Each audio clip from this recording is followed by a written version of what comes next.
welcome back to the afternoon session.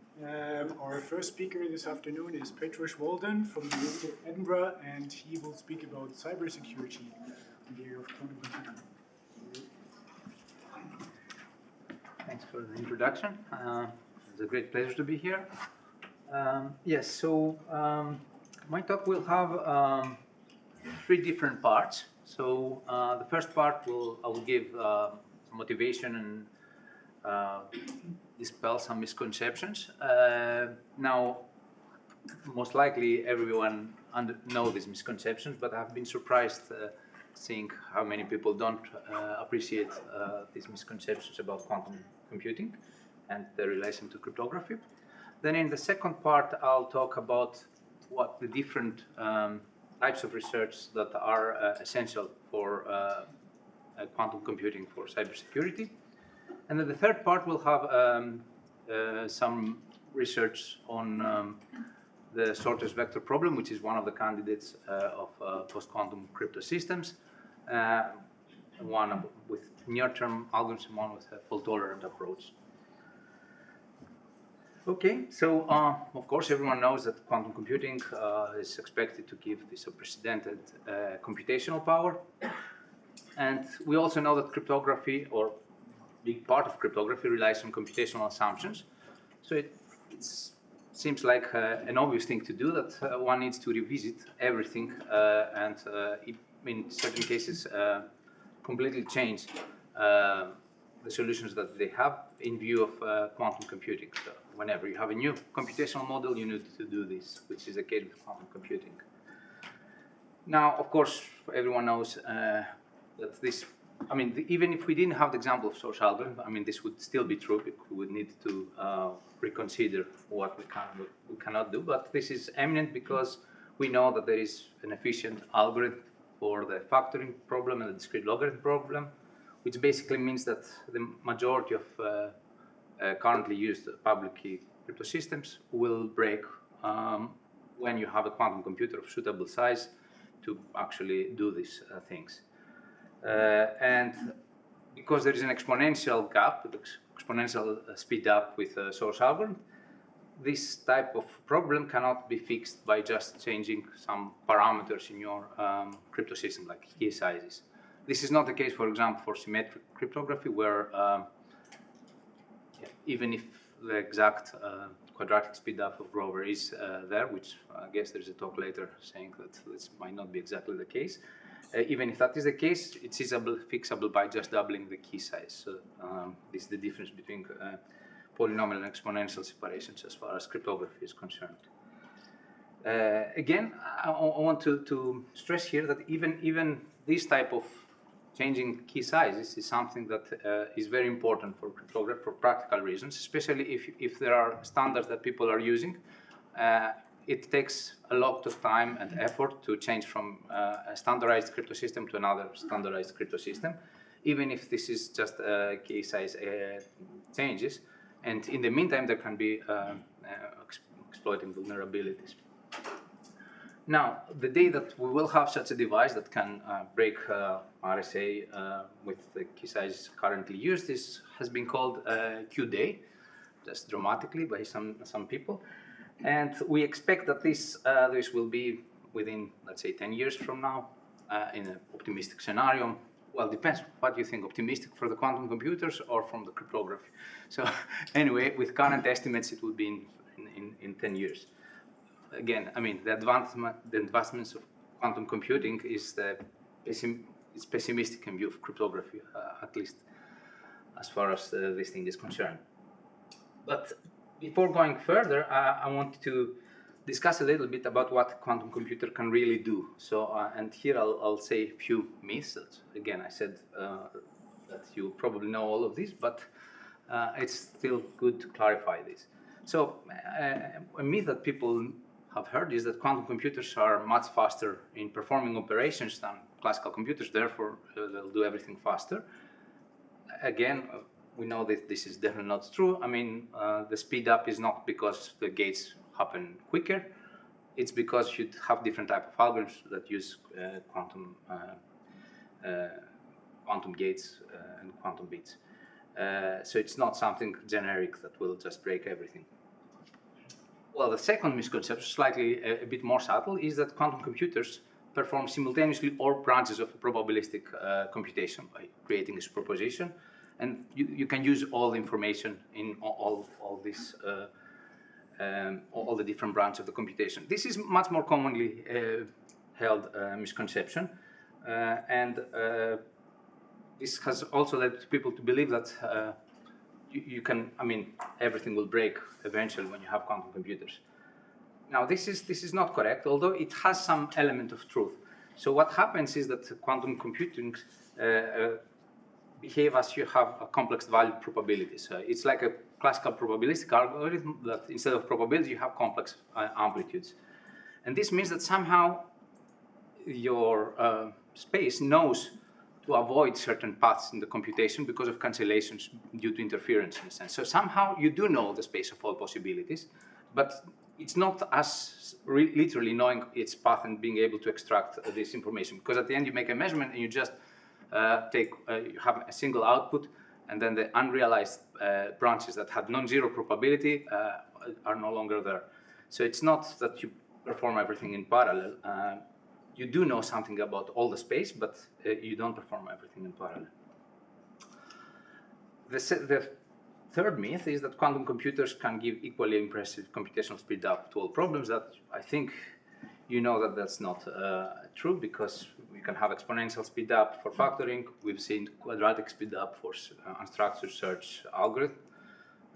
And what exactly the speed up in each case depends on the quantum algorithm, on the problem that you're looking. And this is very important when we're talking about quantum cryptanalysis. When we have a crypto system, we need to look each problem separately and see the quantum capabilities with respect to that. Now, there are a couple more misconceptions. That is what it takes to be quantum safe. So, I mean, this line of thought I've been hearing a lot by, especially in talks with QKD, so that there is no protocol based on computational assumption that can be secure against quantum attacks, and therefore we can only use information theoretic security. I mean, people would not say that. They would say that it's better to have information theoretic security than having computational security, which is, if possible, it is true. However, you cannot achieve everything you can achieve with public key cryptography with QKD, for example. And it's much simpler to just change the type of systems you use.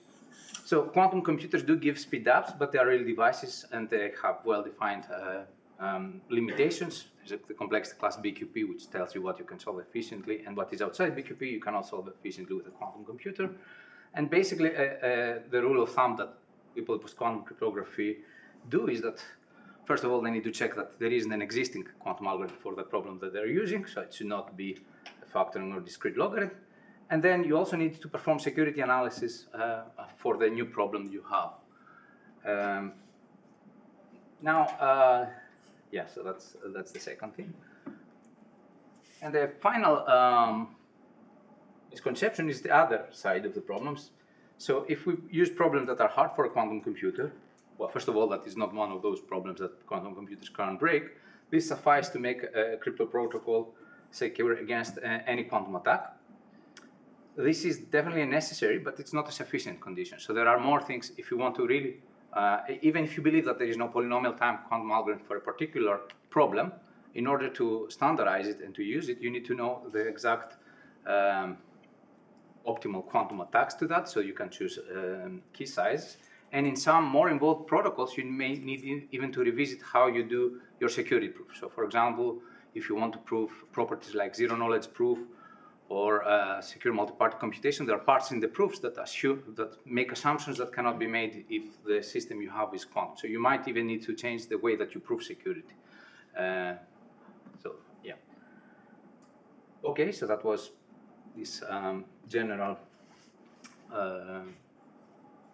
first part of the talk. Now the second part, I'll talk about 5 themes. So the aim here is to determine what quantum computing and quantum algorithms can bring to cryptography, both the positive and the negative things. So, because so far we've been talking about things breaking and replacing the things that break with something else, but that's not the end of the story. what quantum computing can give. So there are 5 different themes or streams, or whatever, that I'll mention here. The first is that we need to do quantum algorithms for cryptography. The second, practical quantum cybersecurity, new capabilities, and foundations of quantum cryptography. These 2 are on the positive side. The first 2 are more on the negative side. And then skills in quantum algorithms and cryptography. For cryptography, I'll explain what I mean this later. So a disclaimer here. So here I'm not talking about quantum key distribution or quantum networks and quantum communications. They offer some very valuable lessons, but this talk, and they can achieve some very interesting things, but this talk is about computing. It's about quantum computing, not other things. And all these themes are what quantum computing and quantum algorithms can bring to cryptography. And there is, in a sense, there's a lot of research in quantum computing. There is a lot of quantum research on cryptography, which is quantum key distribution, and there is a lot of classical research on post-quantum cryptography, but there is much less research of quantum algorithms and quantum computing for cryptography. This is this. So now the first theme is that the focus here is to look what quantum algorithms can do for crypto-relevant problems. Crypto-relevance problem can be factoring, that we already know, can be other systems like sorted vector problem or learning with errors, which are lattice-based problems. There can be code-based problems, hash-based problems, and so on. And the aim here is to determine what to use and what not to use, and to build confidence. So even if you have to do research, even if the research doesn't end up in breaking something, to build the confidence that this system cannot be broken by someone else. So there are problems that are used in post-quantum standards, that, like the ones I mentioned, and I'll talk more about the sorted vector problem at the end, at the third part of this talk. But there's also, the thing is that we should be open to find alternative solutions. So we should search of other problems that we believe that are hard for quantum computers and check whether we can build alternative cryptographic solutions on those problems. So this is another area of research. The third is, okay, we do know that source algorithm factors efficiently, but there are algorithms that could improve this factoring by some factors, and these factors are very relevant because they could suddenly bring the Q day closer by a few years. So even if you find another quantum algorithm that is also efficient for factoring, that has smaller overheads or requires less error correction, less coherence, or smaller depth circuits, and so on, that could change a lot the estimation of when this transition to post-quantum cryptography should happen, and this is also crucial. And exactly for this reason, one needs to look both on fault-tolerant algorithms, but also on NISQ algorithms, what one can do. And finally, another thing that quantum algorithms could do is, so you could actually have a positive angle to that. That, for example, people use machine learning for fraud detection. So there are indications that using quantum machine learning for fraud detection could give advantage. Of course, there are no proofs of that, so this is just I just state that one need to keep an open eye of what quantum algorithms could bring positively in this theme. There are more positive things in the third theme. So yes, so one paper of mine that I have that I'll talk at the end of the talk is this on the shortest vector problem and variational solutions. The second theme is what I call practical quantum cybersecurity. So here is, we talk about concrete security. So exactly what numbers go in. So, okay, you know asymptotically you have this performance, but then you need to compute what are the resources that you actually need to break a system with that key size. And this is essential to analyze the quantum threat. And one important subfield of this is the resource estimation for attacks. And this can be attacks that we know, such as the source algorithm. And there have been a lot of research, so there are known estimates of how many qubits you need. I think there was not a very recent estimate that you would need 20 million qubits to break a superconducting quantum computer within 8 hours, RSA 2048. Under the assumption that I guess the 2-qubit fidelity gates are 10 to the minus 4, something like this. Of course, all this would change if the algorithm for factoring changes, or the error correction, the error correcting code changes, or if the fidelity of the gates and so on improve, or the connectivity. So this is a very dynamic field. So to do this estimation, it might sound like tedious, which is tedious, but it's something very dynamic and it's affected by different fields. So it's an important thing to do, and and of course, estimation of when this Q day happens, one needs to supplement the things from above with timelines of the development of quantum hardware, and then using both of these, you can estimate when the Q day will happen. But of course, you need to take into account that any significant improvement in any of those can bring things closer by years. I mean, if it's that's important to do. But this is not only about Q day. This is also about any new possibility, any new quantum algorithm that you attack post-quantum system or anything. This would also need to, one also needs to do the resource estimation for those systems as well. So here, I mean, I have another paper that I'm going to talk at the end, and it's the Grover oracle for the shortest vector problem and its application. So here is, as we've heard in the I think 2 talks, was it the previous talk? The previous talk was on that implementing the oracle is one thing, saying that I have an oracle, and it's a different thing implementing, and that could wash out the advantage. In this case, it doesn't wash out the advantage, but there are overheads and concrete numbers that need to get into the play, and this is, I'm going to discuss about this at the end. The third one is now move to positive thinking. So here we want to have quantum utility in cybersecurity. So here we aim to find tasks and develop solutions that are impossible without quantum computers at all.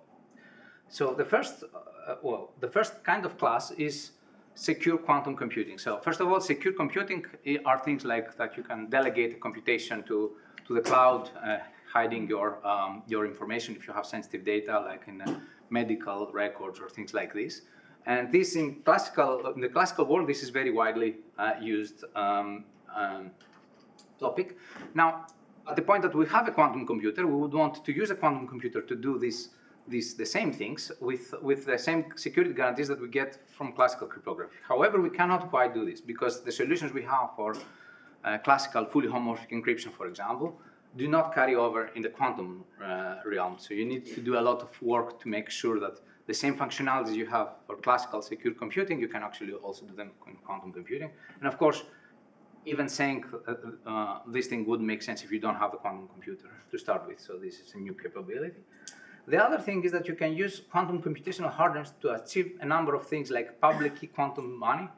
And these are publicly verifiable quantum money, one-shot signature, and there are a number of different primitives that you can achieve new functionalities that classically are completely impossible.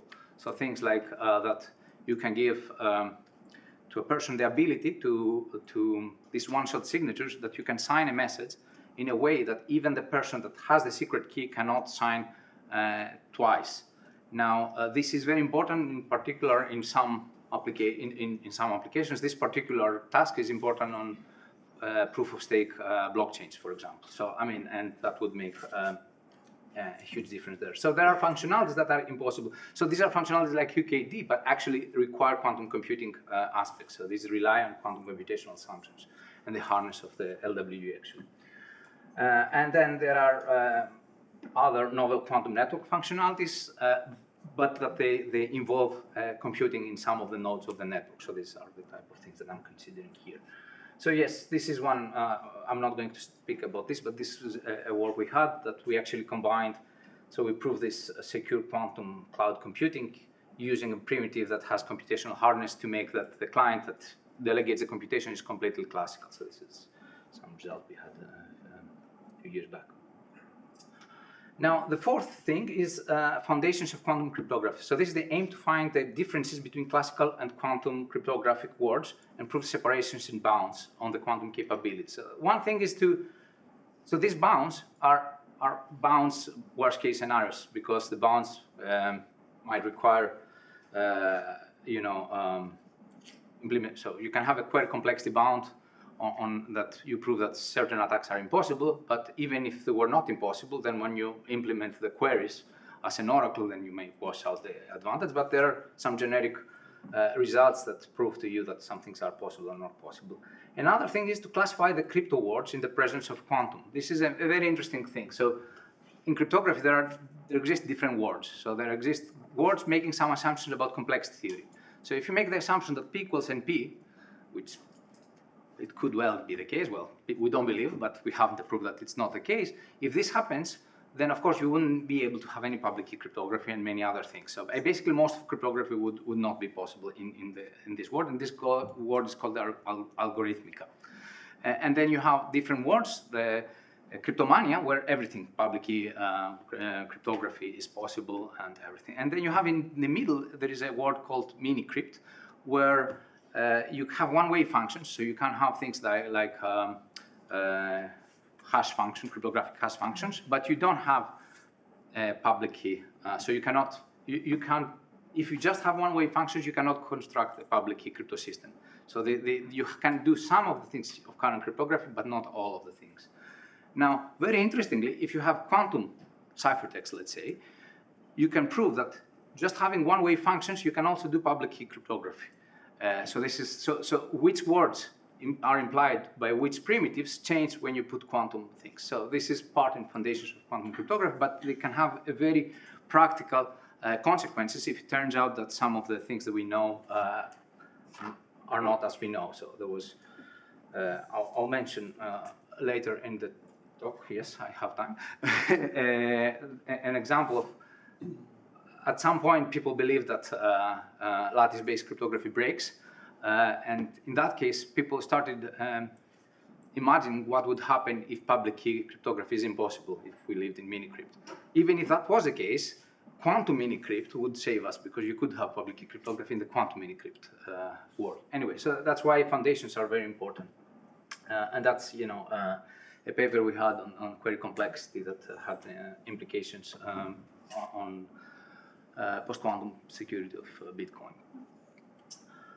Finally, the thing that I want to stress, so this is not like a field of research, this fifth, skills in quantum algorithms, so what do I mean? So the one very important thing to note is that the reason we trust classical public key cryptography is because there is a cryptanalysis community. People have, I mean, why do we believe that factoring is hard? There is no proof that actually it's not NP hard, it's not NP complete problem, the factoring or the discrete logarithm. Why did we believe that classical is a hard problem? Because people have tried to break it for a very, very long time, and not only they haven't break it, they haven't found very small improvements. So it's very, very stable in time. And this for many years with many excellent algorithms, people trying to break that. So if one wants to establish the same confidence for post-quantum cryptography, you need to have the same cryptanalysis community doing the same thing for those new crypto systems. And while classical cryptographers have been trying to break these new crypto systems, so there has been a lot of research in this field, there has been surprisingly little research on quantum algorithms for those systems. And there is very little expertise in this domain. So that's one thing to keep in mind.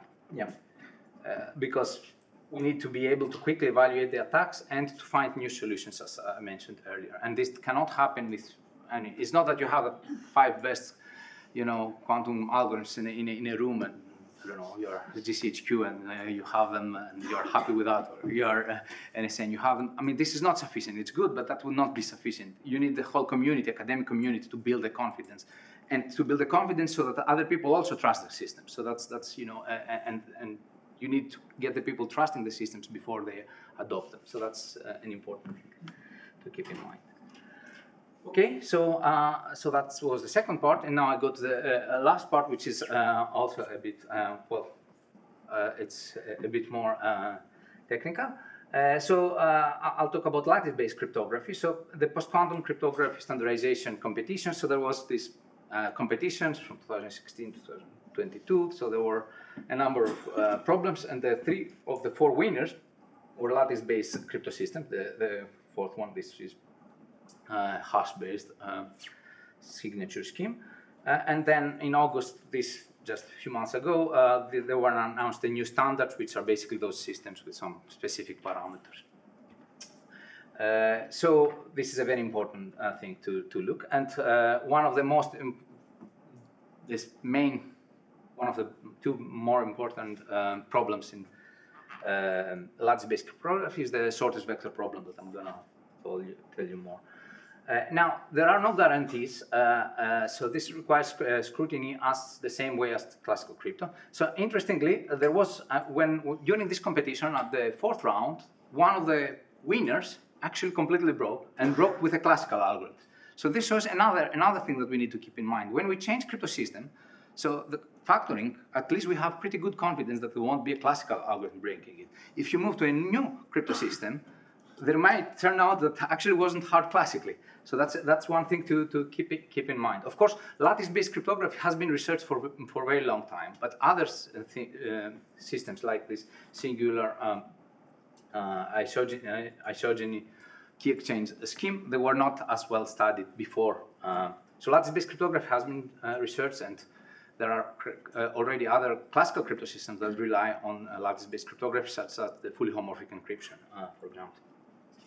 Now, there is a little bit of history. In April this year, there was a preprint, a paper by Chen, that they gave an attack that basically, essentially, almost broke all the lattice-based cryptography, and there was a panic during these days.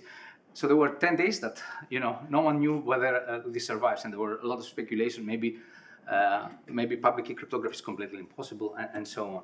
So why did it last 10 days? Well, it lasted 10 days because there were, first of all, it was a 70 pages paper with 9 technical steps, and but also lasted 10 days because there were very few people that were capable of actually reading and going through all the steps.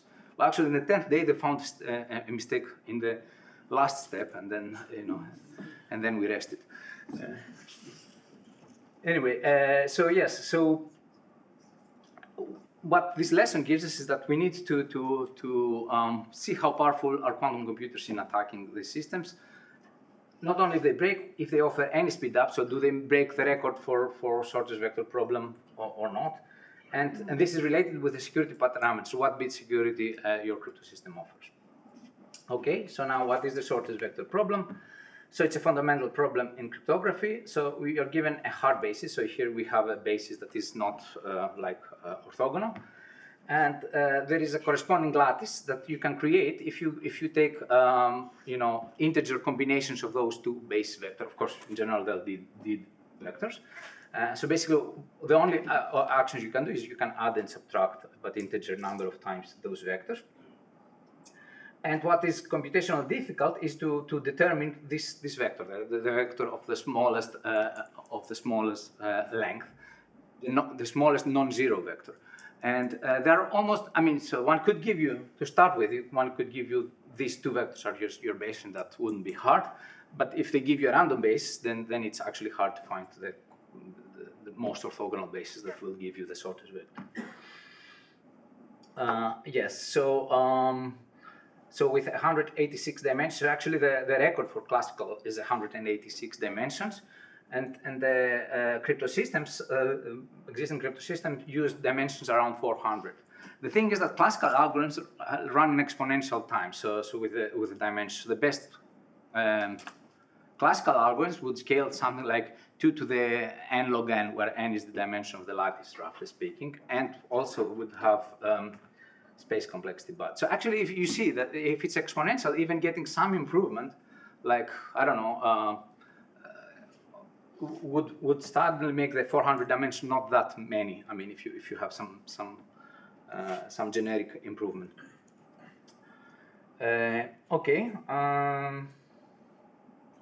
Yes. So there are two types of quantum algorithms people consider: is the NISQ type of algorithms and the fault tolerant. In the fault tolerant, typical are Grover and Solar algorithm that I'm gonna speak at the end, and I'll start with a NISQ type of algorithm. Again, not necessarily NISQ. What I'm going to talk is Hamiltonian-based approaches. By Hamiltonian-based, what I mean is that you turn the problem you want to solve to the ground state of a Hamiltonian, and then you try to find the ground state of the Hamiltonian. And one way to do this is using the QOA, quantum approximate optimization algorithm, or VQE. But you could also use it with a fault-tolerant quantum device with adiabatic quantum computing. So that's the same. So let's see what we have. So we are given n vectors, so which are they form a basis, a matrix. We can list the vectors in form of a matrix, and then y are all the vectors we can reach are basically the basis, and x is an n-dimensional integer vector. Okay, so that's what it is. Then you can easily see that the length of the vector is given by this expression, and if you want to write the shortest vector problem using this expression, you can define it as a quadratic integer constrained optimization problem, which is the following one. So we have here is the length of the vector, the length square of the vector, and you want to find the vector from all the vectors, so all the vectors in your lattice, that have minimum value of this, excluding the zero vector. So you have a constraint, you exclude the zero vector, and you have integers because the vectors are integers. So here x's can take values in Zn. Okay, so that's a trivial way to define SVP. But this is not what you want if you want to run QoA or VQE or any of the other approaches, quantum annealing or even adiabatic quantum computing. What you need is what is known as QUBO, quadratic unconstrained binary optimization problem. So basically you need to turn the integers to binary and the constraint to unconstrained. So these are the two things you need to basically do. And in that paper we kind of did this for this problem. Oh, I think I am running low on time eventually. Okay, so yeah, so to turn it to binary, so we basically found more efficient way to calculation of the bounds, and we proposed 3 different methods to make the constraint to unconstrained. So let me get here. So basically what I want is I want each integer, instead of taking the integer, I discretize it and I put a cutoff on the dimensions that I'm considering. So I have x taking as being less or equal than a, where a is something. But I want this a to be such that I make sure I don't miss the shortest vector, right? Because if in its dimension I put a bound on the bits that it can take, then I don't span the full lattice, right? So I only span a sublattice. So to do this, we use a dual basis. Takes this expression, and one can prove that if you have a vector that you know that its norm is below some size, then you know that each of the components of that vector has to be less than that same value a multiplied by the norm of the dual of the dual vector. And by doing that, we can bound because we know what this a should be for including the shortest vector using Gaussian heuristics. Then we can basically see that its dimension will need different number of qubits, its dimensions, but we can compute what is this number using this expression, and then it turns out that each dimension will need log n bits, and then you have n of them, so your overall complexity will be order n log n, and then you will be guaranteed that in your search space is the shortest vector. So that solves the first issue. Now the second issue is to exclude the zero vector. So there are 3 ways. So the first one is you drive directly the optimization to the first excited state instead of the ground state by putting some penalty on the true ground state. But to do this, you need to add extra variables, and this leads to doubling the number of qubits, which is not good for concrete analysis. The second is to run the optimization in such a way that the classical optimization loop of QoA drives away from the ground state, but this you cannot do it for QoA. And finally, there is a different way that you can, instead of using the standard mixer Hamiltonian for QoA, you use some other mixer Hamiltonian that respects the constraint, and this is qubit efficient, but mixes a bit slower, so you will require bigger depth to achieve the same performance. Anyway, so we get that with around 1,000 qubits, you can encode the problem of 186 SVP. So do we break with 1,000 qubits 186 SVP? No. This is just what is the space complexity. I didn't tell you anything about the time complexity of the algorithm or the effect of noise. And one can prove with some heuristic time complexity analysis that you can get something similar with Grover speed up in this case, but not better. And because anyway it's exponential, the time complexity of this algorithm, this 1/2 in the exponent is nowhere close to breaking things. And actually, doing search is not the optimal classical algorithm, so actually it doesn't even beat classical algorithms. Unless one goes with bigger depth. So if this is for constant depth. If you go logarithmic depth, this might change. And we've run experiments that we solved 28 dimensions of SVP, which is the largest that has been solved using a quantum approach. And I'll conclude with a Grover algorithm. So the thing is that Grover, in our case, will have some overheads. So when you put concrete numbers, you look these ridiculous tables, so you know people are safe. But actually, the interesting thing is that you do get quadratic speed up. So asymptotically, you do have the quadratic speed up. It's just that the numbers are very big for this case. And the reason you cannot break the classical record is because the classical record is not doing brute force. They're using this BKZ much more involved algorithm. And if you plug in our algorithm in the BKZ, so instead of trying to break it with Grover, you just put Grover as a subroutine in BKZ, you can achieve better speed up compared to the classical BKZ.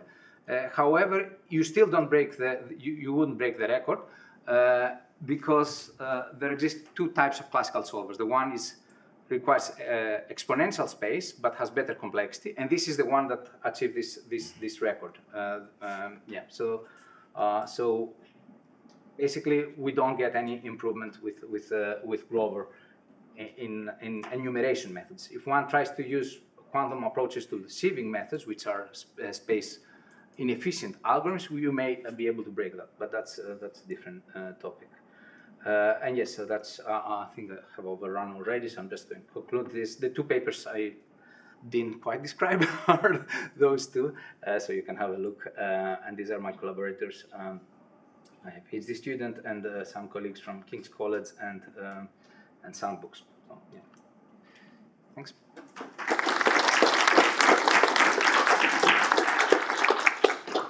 Thanks very much. So let me correct, X is no longer in King's College, actually this is in France now, in India. Yeah, so. Any questions? I was going to ask about we're talking about using post-quantum as push methods. So you say, how would you say we should prioritize encrypted data? Because you wouldn't put the same amount of effort into maybe national data or financial data that you would put it into someone's Instagram login. So who gets to decide what is the priority, and then how far can the private sector should either collaborate or dictate? Maybe that's the talk about. Choose what needs to be done in that sense. Yeah, so one thing is, I mentioned the quantum threat analysis. Yeah, I mean, of course, you know, it depends. As you said, there are different security measures, and I mean, this is not my area of expertise, but the thing is that what we want is that we want to have standards, and then standards needs to be adopted by everyone. But to get everyone, because they're not going to be forced the private sector to adopt these standards, the way to adapt is if one, they realize the actual danger, and two, they are actually convinced that this is a safe solution. So, and this is not for a government to do, in a sense. I would say it's more about the research community and you know, getting the message there, and you know, you don't need to get people panicking on the one hand, but on the other hand, they need to realize the extent of what is there and when it will be relevant. Of course, you have things like, you know, we know that none of this will happen tomorrow, right? None of this, the Q-Day is not going to happen tomorrow. So again, I mean, you have plenty of time to change your Instagram account, presumably, but you know, not necessarily on something that already people might be collecting data and want to break it later on. So you know, there is these things to consider, of course. Other questions? It's not the case, then let's thank Petros again.